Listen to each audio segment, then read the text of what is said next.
Options. Options are of two types, calls and puts. Calls give the buyer the right, but not the obligation, to buy a given quantity of the underlying asset at a given price on or before a given future date.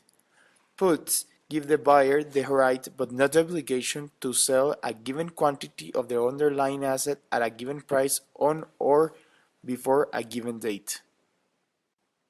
Therefore, options are contracts that give the right, but not the obligation, to buy or sell an asset.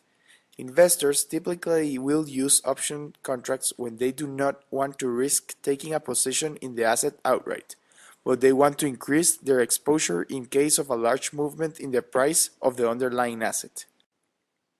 For example, Pineapple Technologies produces tablets, MP3 players, and cell phones, built with Autel company processors. There has been an extreme growth in the technological industry, but the market is not growing at the same rate, which is why prices of technological components have been fluctuating. As a result, and in order to hedge the risk of the fluctuating production, Autel company agrees with Pineapple Technologies to sign an options contract.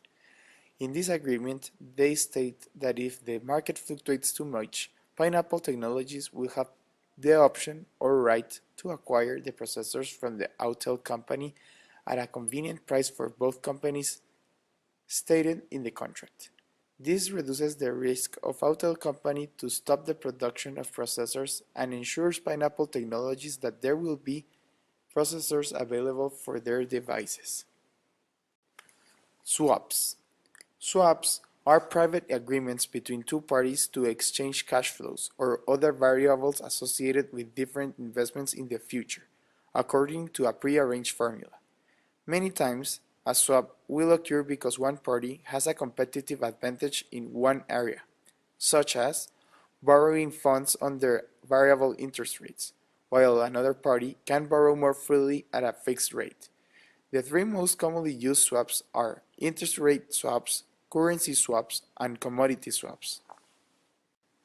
For example, Bank El Gringo receives all the remittance from the United States in dollars, and they pay Guatemalans in quetzales.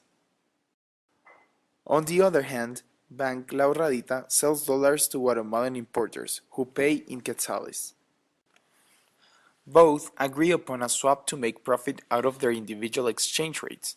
Bank El Gringo offers a more attractive exchange rate than the market to Bank La Ahorradita. Therefore, Bank La Ahorradita can offer a more attractive exchange rate to the Guatemalan importers than the market does. In consequence, importers prefer to buy dollars from Bank La Ahorradita instead of the regular market. Created using Powtoon.